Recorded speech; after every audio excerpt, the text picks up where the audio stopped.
अस्सलाम वालेकुम टू आल संगात। क्या हाल है जनाब? ठीक ठाक हो? उम्मीद करें सारे भैणा भेरा ठीक ठाक हो सन। अल्लाह पाक सारे भरावां दे माल जान इज़्ज़त आबरू हर शे दी हिफाजत फरमाए ते अल्लाह पाक सारे मुसलमानां दियां बच्चियां दे नसीब बचे फरमाए। मारका आज दा जनाब सादा एक मौजू है, खासकर मौसम हुण चेंज थींदा पिए ते गोट फार्म मार दी खासकर सिर दे विच निक्की निक्की हाल चाल ते दर्द स्टार्ट हो गई है। ठीक हो गया। अच्छा ते वीडियो इतनी आनियां पईयां जिसका कोई हिसाब नहीं। डेली PPR ATV फिलान डिमकान सानू खैर इतने इंग्लिश वाले ना नहीं आते। सादे सूदे ते जट दे बंदे ते गल्लां खरियां गल्लां असां वो करने कि जिहड़ी चीज़ दा सानू प्रैक्टिकल होवे, जिहड़ी चीज़ असां आजमाई हुई होवे, जिहड़ी चीज़ उत्ते असां प्रैक्टिकल पूरा कीते होवे, जिहड़ी चीज़ जो सानू फायदा मिल होया होवे तां असां इंशाअल्लाह उसदा करने। और दूसरे नंबर तो आसे पासे चोरी चकारी होवे या जो भी होवे, ठगबाजी होवे, एहतियात और राखी बंदा अपने घर की करेंदा है या अपनी चीज़ की जी होंगे तो एहतियात कर रखेंदा है। हुण जेडे सादे नाल दोस्त जुड़े हुए चाहे गोट फार्मिंग का शौक करेंदे पैन तो चाहे भेड़ां का शौक करेंदे पैन, तो सादी जनाब कोशिश ये होंदी है कि जेड़ा दोस्त सादे नाल जुड़ा होए तो असां इतनी कोशिश करा कि उस भाई दा, बजुर्ग दा, भैन दा, भतरीजे दा या कोई सादे तो वधे चाचे बुजुर्ग हैं जो भी हैं मामे चाचे, तो सारा दा फायदा थी वे, नुकसान न थी वे। खासकर जनाब 100 ते 1 वीडियो सारे दोस्त देख चुके हो सन। फिलां हो गया आज, फिलां हो गया आज, ढिमकान हो गया। तो कुदरत का निज़ाम है कि इस मौसम के खासकर जिस टाइम ओस पौना स्टार्ट थी है तो दिन नू थोड़ी जी टंपरेचर ज़्यादा होंदा है सूरज का और राती ठंड पौंदी है। तो इस टाइम बकरी दे विच थोड़ी जी प्रॉब्लम शुरू होवन लग पैंदी है, क्योंकि सर्दी अगर मरी वाले पासे पो वने तो इत्थे बकरी नू पहले छां अंदर करना पौंदा है। ते गर्मी दे विच इयां गर्मी हल्के वध भी कुछ बर्दाश्त कर पैंदी है। शायद अगर आखां भाई भेड़ तू ज़्यादा बकरी गर्मी बर्दाश्त करेंदी है तो ये कोई झूठ साबित नहीं हो सकता। जो अगर आखां ना भाई सर्दी बकरी बर्दाश्त करेंदी है तो बिल्कुल सरासर झूठ है, क्योंकि बकरी दे विच ऐसी ताकत कोनी कि वो सर्दी बर्दाश्त कर सके। तो भेड़ दे अलहमदुलिल्लाह ये चीज़ा वाफिर मिकदार दे विच अल्लाह दी ज़ात जियां आदे ना ये ईमान कूट कूट कर भरा हुआ है, तो भेड़ दे विच भी इन्हें यार बर्दाश्त कूट कूट कर भरी हुई है।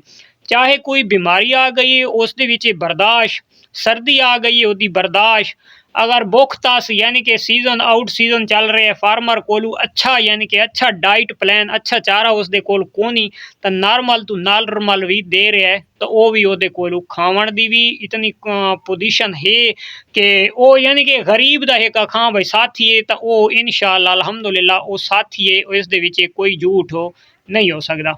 जानवर माशाअल्लाह असां जनाब अपने ग्रेजिंग तो भेज छोड़न तो खासकर अजकल जनाब वैक्सीना चलदियां पाइयां तो सादी जो प्रोटोकॉल है तो वो तुसां सामने देख के नो ठीक हो गया। नॉर्मल है तो चाहे अच्छी है जो भी है सानू जी चीज़ का फायदा थींदा है तो वो चीज़ा सादे कोल मौजूद होनियां।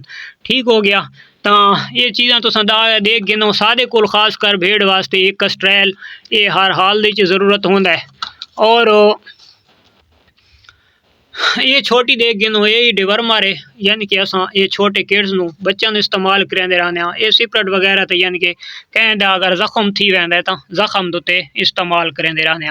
और कोई इतनी यानी कि महंगी वैक्सीन तुहानू इस दे विच कोना लभसी, नॉर्मल जी वैक्सीन आ खासकर जी असादी ज़्यादा इस्तेमाल थींदी है तो वो एक ये थींदी है रेजोमाइसिन और दूसरे नंबर दुते ये थींदी है पेंसिन। ठीक है, फैनवाल इस उत्ते लिखो जाता है लेकिन ये पेंसिन तो अपना ए वाल तो हर बंदा इसका अच्छा खासा वाकिफ है। ठीक हो गया। यही टोटल सादा प्रोटोकॉल है भेड़ फार्मिंग का जेड़ा तुहाडे सामने बिल्कुल मौजूद है।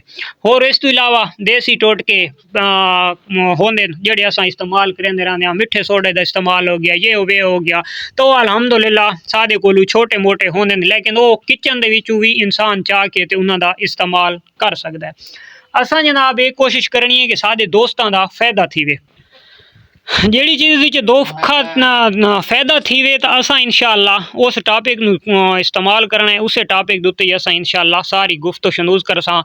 क्योंकि खासकर जेड़े दोस्त आते हैं भाई PPR ठीक है PPR सारे जानवरों उत्ते आंदी है लेकिन असा भाई 100 दे विचों 90 तो 95 5% PPR ਜਿਹੜੀ ਹੈ ਤਾਂ ਉਹ ਬੱਕਰੀ ਦੇ ਵਿੱਚ ਹੈ और 5 ਤੋਂ 7% या 10% अखां चा ਤਾਂ शीप ਦੇ ਵਿੱਚ भेड़ फार्मिंग ਦੇ ਵਿੱਚ और दूसरे नंबर ਦੇ ਉੱਤੇ PPR ਦੀ ਗੱਲ ਕਰਾਂ तकरीबन ਅੱਜ ਤੋਂ 2 साल पहले ਤਾਂ मैं वैक्सीन करवाई आई उस तो बाद अजे तक मैं PPR ਦੀ वैक्सीन किसी किस्म ਦੀ ना ही प्राइवेट और ना ही किसी सरकारी को ला के ते वैक्सीन करवाई है।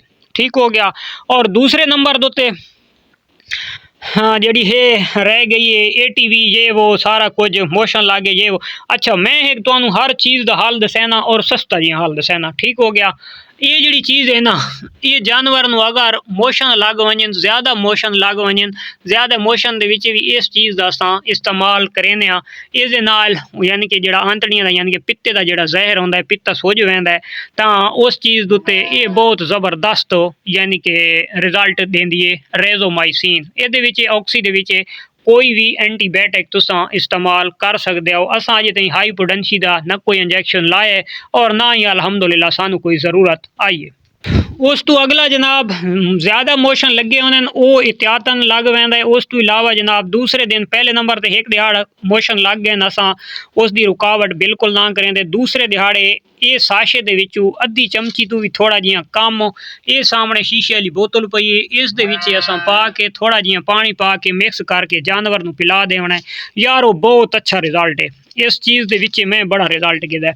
अच्छा देसी दे विच जनाब असां काफ़ी सारियां चीज़ां इस्तेमाल करें वो यानी कि तेल थी गया सरसों दा ऐल दही दे विच मिक्स करके थी गया मिट्टी जड़ा तो गाजनी जड़ी नाल तख्तियां पुचेंदे से वो जनाब पुसा के रखी चा तो उसका यानी कि पानी अंग लहा के वो पिलवा छोड़ा मेहंदी जड़ी है तो वो ठड्डी है वो पिलवा छोड़िए मक्खन जड़ा तो वो दे छोड़ा तो यानी कि तरह तरह के ऐसे ऐसे छोटे छोटे फार्मूले होने जोड़े किचन के लभ हुए और अस इस्तेमाल करेंदे रहने क्योंकि अज जनाब सादा मौजू है मेडिसन उत्ते जी असा यूज़ करेंदे पे वो तुहानू असा दिखवा दी है। हुण जनाब अलामत थी पई है 2 किस्म की एक पित्ता सोजिश दी और दूसरे नंबर उत्ते एक आदे फिफर जड़े होंगे तो उन्होंने आदे भाई तिल्ली वाली बीमारी फिफरी फिफरी भी आदे तिल्ली भी आदे सादी सरेकी जबान दी इंग्लिश का सानू नहीं पता। अच्छा उस असा की करें कि पिछले दिहाड़ा दी मेरी वीडियो पईयां सन उसकी अलामत होंगी है कि जानवर एक तो जगाली छोड़ देंदा है मायूस होके बह वैंदा है।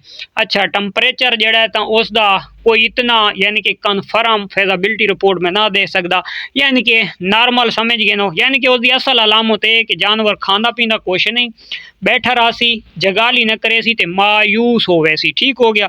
उस वास्ते असा केड़ी चीज़ प्रैक्टिकल दोस्तों दिखवाया जिन्हें इंजैक्शन लाया जिन्हें जानवर सेहतमंद होया दूसरे दिहाड़े हर शे होके दिखवाई आई तो उस दे विच असा की करें इस चीज़ का 10 सीसी तो चाह के 20 सीसी तक असा इस्तेमाल करें। ठीक हो गया।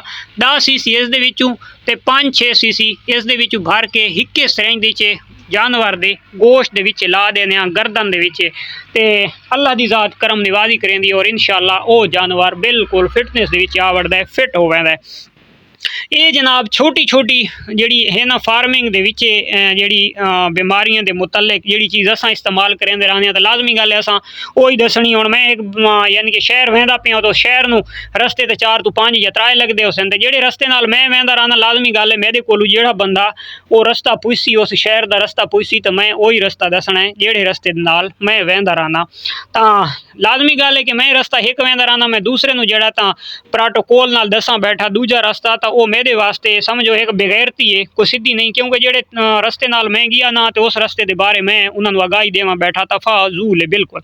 तो जड़ियाँ चीज़ां हैं तो वो अलहमदुलिल्लाह पहले नंबर देते तो मैं इतना बड़ा एक्सपर्ट को ना शायद कि गोड़ जितनी इस बीमारियां होवे ना तो मैनू समझ ही ना आया। और दूसरे नंबर देते जड़ियाँ इन्होंने चंद एक बीमारियां हैं तो अलहमदुलिल्लाह पहले नंबर पर मैं क्लियर कर गया कि गोट नालू शीप के बर्दाश्त जी है तो वो काफ़ी हद तक ज़्यादा है। ठीक हो गया। बीमारी है सर्दी है जो है भुख है बर्दाश्त करना की असलीयत जी है तो वो उस ज़्यादा एक्सपर्ट है ज़्यादा फिटनेस के रही है ऐसा ऐसा वो वन के ढांदी है। बकरी दे एक चीज़ का फायदा है कि बकरी शोर करेंदी है तो फार्मर नूं हत्थां पैरां दी पै वैंदी है और शीप की जी बीमारी है वो समझनी पौंदी है क्योंकि शीप जी भेड़ है तो वो शोर नहीं करेंदी मायूस थी कि बाह तो वहदी है जगाली न करे सी खासी पीसी कोई चीज़ नहीं लेकिन जड़ा ना शोर बिल्कुल न करे सी, तकबीर थीवण तक शोर न करे सी। और दूसरे नंबर दो ते राती भी एक बंदा ना तो उसका बड़ा आसान जी है ते बहुत अच्छा एक्सपर्ट है, बहुत अच्छी वीडियो बनांदा रहा है गोट के मुतलिक, गोट फार्म ही है भाई का। तो वह आता पे बकरी घंटा के ते मिनटा वाली यानी कि अमवाद के पहुँच वेंदी। तो अलहमदुलिल्लाह कि मैं फखर दे नाल आख सकदा कि जिहड़ी भेड़ है ये घंटा के कोई इसनूं बीमारी असर नहीं करेंदी। जियां बकरी दे उत्ते है खास कर पित्ते वाली या ऐसी बन वेंदी है फिफरी वाली, तो वो घंटा के एक्सपायर कर सकती है। लेकिन भेड़ के अलहमदुलिल्लाह तकरीबन 24 घंटा की कम अज कम घट तो घट 24 घंटे भेड़ जेरे इलाज है। अगर उसनू थोड़ा जिहा भी इंजैक्शन थोड़ी जी उसनू मेडिसन टाकर गई है तो इंशाअल्लाह वो ठीक थीवण के चांस बहुत ज़्यादा, यानी कि 100 के 90% शीप के बचण का चांस है और 100 के 5 to 7% सिर्फ गोड़ का बचण का चांस है। अगला सादा जड़ा ईमान है तो अलहमदुलिल्लाह सो तो कहम कि जैनू जिंदगी देवे तो करीमजात दे सकता है, जैनी खुटावे तो खुटा सकता है। अगर खुटी है तो इलाज कोनी, वधी है तो खुटती नहीं। ठीक हो गया छोटी जी भी मेडिसन नाल, छोटी जी दवाई के नाल भी अलहमदुलिल्लाह जानवर ओके हो सकता है। तो ये हैं खास कर इलाज जेडे दोस्त दे इस मौसम के, यानी कि अगर PPR की वैक्सीन उन्होंने सरकारी मिलती पई है बेशक करवा गिनो। हाँ एहतियातन तौर दे तुस आदे यार मैं प्राइवेट करावना चाहना, यार कोई इतराज़ को नहीं, नुकसान नहीं है, तुसा करवा गिनो तो फायदा मिल सी। फर्ज करो को बंदा अफोर्ड नहीं कर सकता या वो वैक्सीन की डोज यानी कि ज्यादा जानवर आती है तो वो को जानवर कम है, तो दोस्त आदा है कि यार मैं एहतियातन एक वैक्सीन कर गिना, तो वो मशवरा हाँ मैं दे सकदा कि वो तुसा एवल अपना रेजोमाइसिन तुसा ये भी कर सकते हो। ऑक्सी दे जो भी तुहानू मेडिसन सस्ती मिल वने जायज़ प्राइस मिल वने तो डॉक्टर नाल मशवरा करके तो तुसा 2 to 3 cc तक वो जानवर नू तुसा इंजैक्शन ला सकते हो। जां इंजैक्शन लावना गोश्त दे शाम टाइम लावना है तो ये इं समझ तुहाडा है कि एहतियातन पीरियड क्लियर हो गया। और दूसरे नंबर तो जी चीज़ उत्ते मैं ज़्यादातर फोकस करेंदा रहना, तो मैं हर वीडियो के अगे भी दोस्तों को काफ़ी दस गया कि यार वो मिठा सोडा जड़ा ना, तो मिठा सोडा का तुसा इस्तेमाल किया करो, न जानवर नू बंद होने का खतरा बनसी, न तुहाडे जानवर के अंदर दे कोई मिट्टी कोई गंद कोई कचरा रुकसी, न ही तुहाडे जानवर दे कोई बीमारी की अलामत सार थी सी। तो यानी कि तुसा अगर मिठे सोडे का इस्तेमाल करेंदे रहो तो इंशाअल्लाह यार मेरा ईमान है कि इंशाअल्लाह तुहानू इतनी परेशानी ना सी। होर ये जड़ियाँ छोटियां मोटियां इंजैक्शन छोटियां मोटियां टूपां दवाइयां लटरम फटरम तो ये छोटी मोटी तो चलती रही है, घर के चलती रही है तो जानवरों के भी चलती रही है। लेकिन जी तो बीमारी की अगर शरद का अगर तोला वने उसका यानी कि मुतबादल किया वने तो गोट तो शीप के जमीन उस्मान का फर्क है। बीमारी के सलाहियत बर्दाश्त की भी ज़्यादा है और बीमारी वैसे आँधी भी शीप दुते कम है, गोट दुते ज़्यादा आँधी है। तो गोट दियाँ काफ़ी सारिया अलामतन क्योंकि असा शौक किए तो जड़ियाँ अलामत सादे नाल ज़हर थी। तो हम वीडियो लंबी थी है इस टॉपिक में थाई करें दी एंड ते गोट फार्मर अक्सा कि लाला तुसा वैक्सीन लाजमी करवावनी है। शीप फार्मर अक्सा कि तुसा अगर तुहाडे जानवर कम हैं और डोज ज़्यादा है वहम की वजह तो तुसा वैसे भी ऑक्सी दे कोई घिन के मेडिसन एंटीबायोटिक तुसा जानवर ला सकते हो। रेजोमाइसिन ला दो तो सब तो बेस्ट है, एवल मिक्स करो ठीक है, ना करो तो बात भी सिर्फ रेजोमाइसिन शाम टाइम गोश्त के तुसा जानवर ला देवनी है। इंशाअल्लाह अजीज अल्लाह की ज़ात करम निवाजी करे सी ते देसी दे मिठा सोडे का इस्तेमाल एक मामूल बना गिनना ये लाजमी करना है। मिलते हैं इंशाअल्लाह नेक्स्ट वीडियो, तब तक दे सो इजाज़त, अल्लाह हाफिज़।